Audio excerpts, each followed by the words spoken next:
بسم اللہ الرحمن الرحیم۔ سورۃ الانفال آیت نمبر 55، 56، 57، 58 یہ آج کا ہمارا سبق ہے۔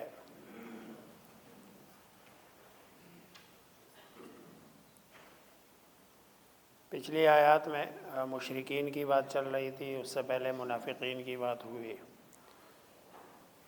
اب اس میں کچھ یہودیوں کا بھی تذکرہ ہے۔ ظاہری بات ہے وہاں پر یہ تین دشمن تھے۔ ایک کھل کر دشمن تھا مسلمانوں کا جو مشرک تھا، اور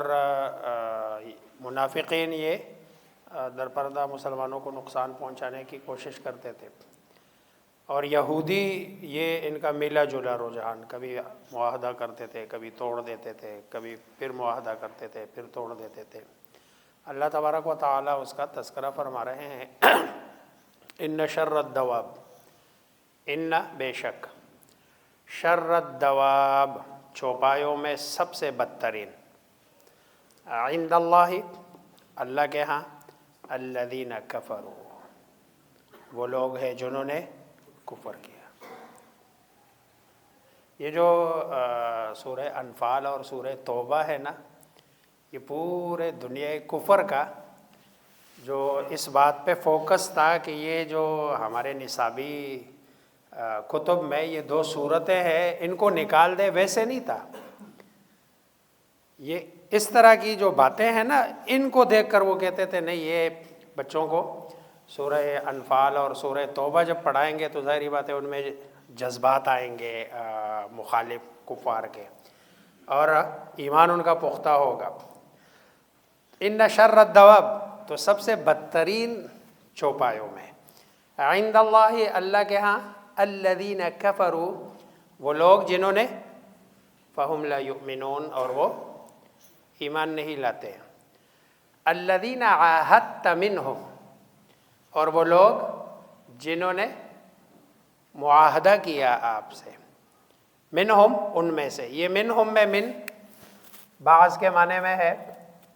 ظاہری بات ہے معاہدہ کرنے والے سارے تو نہیں ہوتے نا، معاہدہ کرنے والے تو سردار ہوتے ہیں، لمیٹڈ لوگ ہوتے ہیں، دو تین، یعنی ان میں سے جنہوں نے معاہدہ کیا آپ سے، ثم ينقضون عہدہم اور پھر وہ توڑتے رہے، عہدہم اپنا معاہدہ، فی کل مرۃ ہر مرتبہ، وہم لا یتقون اور وہ ڈرتے بھی نہیں ہیں، پرہیزگاری بھی نہیں اختیار کرتے ہیں۔ یہاں یہود بنو قریظہ مراد ہے کہ بنو قریظہ نے رسول اللہ صلی اللہ علیہ وسلم سے کئی مرتبہ معاہدے کیے کہ ہم آپ کے خلاف مشرکین کا ساتھ نہیں دیں گے، آپ کے خلاف لڑیں گے بھی نہیں، ہمارا آپس میں تعلق ٹھیک ہوگا، لیکن جب بھی ان کو موقع ملا انہوں نے مشرکین کا ساتھ دیا اور رسول اللہ صلی اللہ علیہ وسلم کے خلاف لڑے ہیں۔ فَإِمَّا تَثْقَفَنَّهُمْ پس اگر تثقفنہم، یہ جو اس کا روٹ ہے نا ثاقافا ہے، قرآن کریم میں ایک اور جگہ ہے، اس سے آپ کو سمجھ آ جائے گی۔ اللہ فرماتے ہیں فَاقْتُلُوهُمْ حَيْثُ ثَقِفْتُمُوهُمْ کہ ان کو قتل کرو۔ ثقفتمو اصل میں یہ ثقف یہ اس کے معنی میں ہے،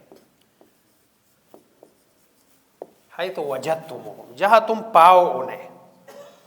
فَإِمَّا تَثْقَفَنَّهُمْ پس اگر تم پاؤ ہم انہیں، فی الحرب لڑائی میں، اور تمہارا ان پر غلبہ آ جائے، تو فشرد، یہ جو شرد ہے نا یہ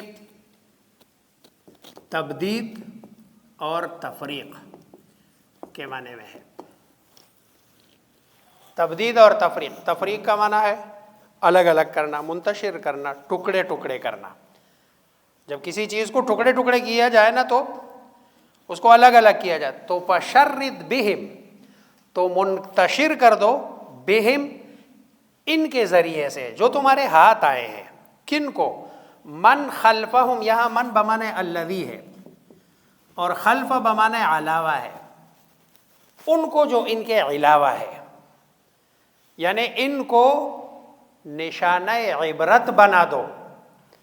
تاکہ کسی اور کو آپ سے معاہدہ کرنے کے بعد توڑنے کی ہمت نہ ہو۔ فَإِمَّا تَثْقَفَنَّهُمْ فِي الْحَرْبِ، پس اگر آپ پائے ان کو لڑائی میں، فَشَرِّدْ بِهِمْ، تو آپ کیا کر دو؟ منتشر کر دو، بہم، ان کے ذریعے سے، من خلفہم، ان کو جو ان کے، یعنی جو پیچھے آنے والے، خلف کے اصل معنی تو پیچھے ہے نا، جو ان کے علاوہ ہے، جو بعد میں آپ کے ساتھ معاہدے کریں گے، ان کو، لعلہم یذکرون، شاید وہ نصیحت حاصل کر لیں۔ جو بعد میں آنے والے لوگ ہو ان کو نصیحت ہو کہ نہیں، مسلمانوں کے ساتھ معاہدے کا مطلب ہے معاہدہ، اب اگر یہ ہم توڑیں گے تو جیسے بنو قریظہ کا حال ہوا ویسے ہمارا بھی کیا ہوگا؟ حال ہوگا۔ وَإِمَّا تَخَافَنَّ مِنْ قَوْمٍ، اور اگر تمہیں خوف ہو، من قوم، کسی قوم سے، خیانتاً، خیانت کا، آثار سے، قرائن سے آپ کو اندازہ ہوا کہ بھئی یہ لوگ خیانت کرنے والے ہیں اور ان کے ساتھ یہ جو معاہدہ ہم چلا رہے ہیں کسی بھی ٹائم یہ چپکے سے ہم پر وار کر سکتے ہیں، تو اللہ فرماتے ہیں فَانبِذْ، یہ نون بادہ اس کا روٹ ہے، یہ پہلے پارے میں ہے فَنَبَذُوهُ وَرَاءَ ظُهُورِهِمْ، انہوں نے پھینکا ہو اس کتاب کو جو حضرت موسیٰ علیہ السلام ان کے پاس لائے تھے، وراء ظہورہم، اپنی پشتوں کے پیچھے، یہ اس کا امر ہے، فَانبِذْ، تو تم پھینکو اس معاہدے کو، الیہم، ان کی طرف، علی سواء، برابری کی بنیاد پر، ان کو پہلے بتا دو کہ بھئی ہمارا اور تمہارا معاہدہ تھا، آج کے بعد ہمارا اور تمہارا معاہدہ ختم۔ اب جو ہے نا وہ نہیں۔ اچھا، اس پر ایک روایت ہے، رسول اللہ صلی اللہ علیہ وسلم نے ایک موقع پر فرمایا ہے، صحابہ کرام رضوان اللہ تعالی علیہم اجمعین کو ایک غزوے پہ جب اور ایک محاذ کی طرف بھیج رہے تھے تو آپ صلی اللہ علیہ وسلم نے ان سے کہا کہ بھئی اگر کوئی آپ سے پناہ لینا تو اللہ اور رسول کا نام لے کر پناہ نہیں دینا، اپنے نام سے پناہ دیا کرو۔ دوسرا جملہ آپ نے فرمایا اگر آپ کوئی بندہ، آپ اگر ان کے ساتھ کوئی مصالحت کرو، کوئی معاہدہ کرو تو اللہ اور رسول کے نام پہ معاہدہ نہیں کرو، اپنے نام پہ معاہدہ کرو۔ اور اس کے پیچھے لاجک بتائیے آپ صلی اللہ علیہ وسلم نے، کیونکہ اگر اللہ اور رسول کے نام پہ تم نے کہہ دیا نا کہ بھئی میں پناہ دیتا ہوں تمہیں اللہ کے نام پہ، میں تمہیں پناہ دیتا ہوں رسول اللہ صلی اللہ علیہ وسلم کے اس پہ، تو ظاہری بات ہے آگے آپ کو پتہ چلا کہ یہ پناہ دینا تو ہمارے لیے نقصان دہ ہے، تو آپ کے لیے اس معاہدے کو توڑنا ممکن، ایک مسلمان کے لیے اللہ، ہمارے ہاں تو اللہ کا نام اس لیے استعمال ہوتا ہے تاکہ آگے اس میں ڈنڈی مارنے میں آسانی ہو، جبکہ رسول اللہ صلی اللہ علیہ وسلم فرما رہے ہیں کہ جب آپ اللہ اور رسول کے نام کو بیچ میں لے آئیں گے نا، پھر آپ کے لیے کسی بھی صورت میں اس معاہدے کو پورا کرنا لازم ہوگا اور آپ توڑ نہیں سکیں گے۔ آپ کا ضمیر آپ کو ملامت کرے گا کہ نہیں میں نے تو اس کے بیچ میں اللہ کا نام لیا تھا اور اللہ کے نام پہ میں نے اس کو جو ہے نا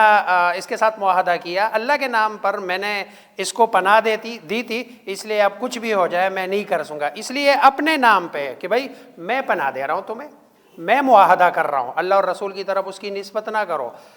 تو اللہ تبارک و تعالیٰ فرما رہے ہیں اگر تمہیں کسی قوم سے خیانت کا خوف ہو، اندیشہ ہو کہ آپ سمجھ رہے کہ بھائی یہ خیانت کریں گے تو آپ معاہدہ توڑ دو، فَانبِذْ إِلَيْهِمْ، لیکن اس میں خیال کرنا ان کے ساتھ جو معاہدہ توڑنا ہونا عَلَى سَوَاء، کس کی؟ برابری کی بنیاد پر۔ ایک روایت ہے غالباً سنن ابی داود میں، حضرت معاویہ رضی اللہ تعالیٰ عنہ کے زمانے میں روم والوں کے ساتھ ان کا کوئی معاہدہ تھا، تو حضرت معاویہ رضی اللہ تعالیٰ عنہ نے بالکل جب معاہدے کا ٹائم ختم، مثلا 2 سال کا معاہدہ تھا، تو معاہدے کا جب ٹائم ختم ہونے لگا تھا تو انہوں نے اپنی فوج وہاں بالکل روم کے سرحدات پہ جا کے جمع کر دی تھی اور کہا کہ بھئی جس دن، مطلب ہے جس ٹائم معاہدہ ختم ہو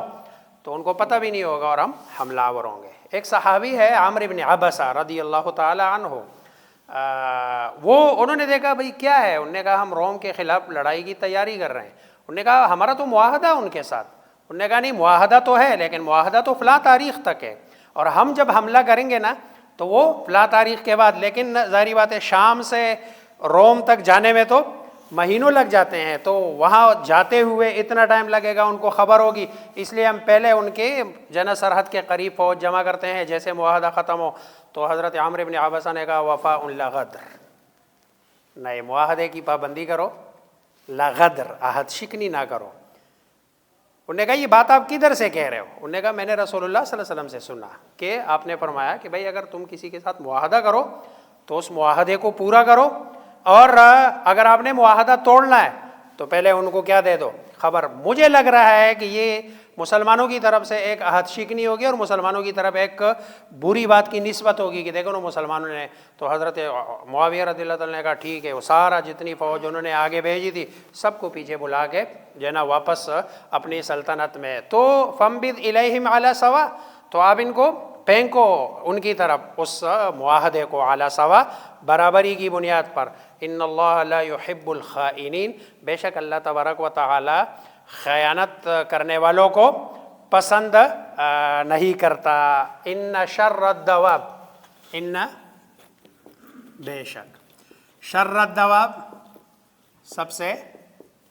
بدترین، الدواب یہ دابتن کی جمع ہے، چوپائے، عند اللہ کریں گے یا خلقت کریں گے یا مخلوق کریں گے؟ جی یہاں پہ خلقت کا وہ آئے گا، کیونکہ چوپائے کے کافر چار پاؤں والے تو ہوتے نہیں ہیں۔ ٹھیک ہے، جانور لکھ دیتا ہوں، جانور ترجمہ بھی جب لکھا جائے گا تو خلقت یا مخلوق ہوگا، نہ کہ یہ چوپائے یہاں پہ۔ جانور لکھ دیتا ہوں۔ قرآن میں اللہ فرماتا ہے وَمَا مِن دَابَّةٍ فِي الْأَرْضِ إِلَّا عَلَى اللَّهِ رِزْقُهَا، اصل میں دابہ کہتے ہیں ما یدب، جاندار کو نہیں کہتے ہیں، جانور کہتے ہیں ما یدب علی الارض کو، ما یدب علی الارض، وہ چیز جو زمین پہ چلے اس کو جانور کہتے، اس کو دابہ کہتے ہیں۔ عربی میں ما یدب علی الارض، اس کا جو ترجمہ ہے نا دابہ کا، یہ ما یدب علی الارض، لیکن یہ جو یہاں پر دیکھو اللہ تبارک و تعالی ان کی، قرآن میں اللہ فرماتے ہیں اولئک کالانعام، اولئک کالانعام، دواب کو چھوڑ دے چلو، اولئک کالانعام، اب وہاں انعام کا کیا ترجمہ کریں گے؟ تو کل کہہ دیا نا کہ مثال، مطلب ان کی مثال ہے، ٹھیک ہے، اولئک کالانعام، بلکہ اللہ فرماتے ہیں بل ہم اضل، وہ ان سے بھی کیا ہے؟ زیادہ بدتر ہے۔ ٹھیک ہے، آپ مخلوق کر لے ترجمہ، ان شر الدواب، کہ مخلوق میں سب سے بدترین عند اللہ، اللہ کے ہاں، الذین کفروا، وہ لوگ جنہوں نے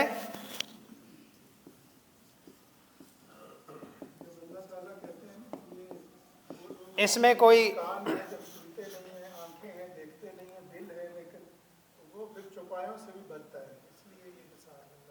دیکھو جب اللہ ایک لفظ استعمال کرتے ہیں نا اس کے پیچھے یعنی اس کی، جب آپ اس کو کہتے ہیں نا مخلوق، تو پھر وہ جو سختی ہے نا وہ باقی نہیں رہتی، اللہ جو کہنا چاہ رہے ہیں وہ اصل والی بات باقی نہیں رہتی ہے۔ فَهُمْ لَا يُؤْمِنُونَ، پس وہ لا یؤمنون نہیں ایمان لاتے۔ الذین عاہدت، وہ لوگ جنہوں نے عہد کیا، عہد، دیکھو یہ عاہد یعاہد معاہدتاً، الف ہے، عاہدت یہ الف ہے، عاہدت نہیں ہے، عاہدت، تا آپ سے، منہم ان میں سے، یعنی ان میں سے جن لوگوں نے آپ سے عہد کیا، ثم ینقضون عہدہم، پھر توڑتے ہیں عہدہم اپنے عہد کو، فی کل مرۃ، ہر مرہ، مرتبہ، فی میں، ہر مرتبہ میں، ہر مرتبہ اس کو توڑتے ہیں، وہم لا یتقون، اور وہ لا یتقون نہیں ڈرتے یا نہیں پرہیزگاری اختیار کرتے۔ فَإِمَّا تَثْقَفَنَّهُمْ،